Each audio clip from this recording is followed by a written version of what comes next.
Hello guys, samahan niyo naman ako Bicol magluto ng Bicol Express. Express. Yan po yung mga ingredients ko. ko. Yan, iniwa ko muna yung mga sibuyas, bawang, luya, syempre yung sili. Kailangan manghang po yan. Pero hindi ko ganun masyadong inanghangan dahil Meron lang ako para kaya po yan kay yung daday. nalagay ko na ano. Yan, Yan. iniwa ko po yung manok. Bicol Express chicken po pala yung Bicol ginagawa Express ko. po pala naman Yan, yung ginisa ko muna yung aking bagoong Ginisa ko muna para yung masarap bagoong ko. na ilagay ko siya Para mamaya. Para yung tira, pwedeng gawin Ginisa ko muna po siya lahat. And after that, kung nagisa nyo na, sinunod ko na po yung baboy.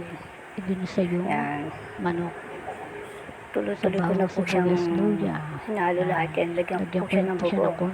Mas masarap kasi pag may bagoong alamang.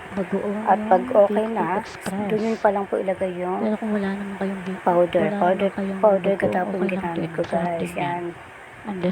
Thank you guys sa pagsama sa akin sa pagluluto. Thank you so much. Bye.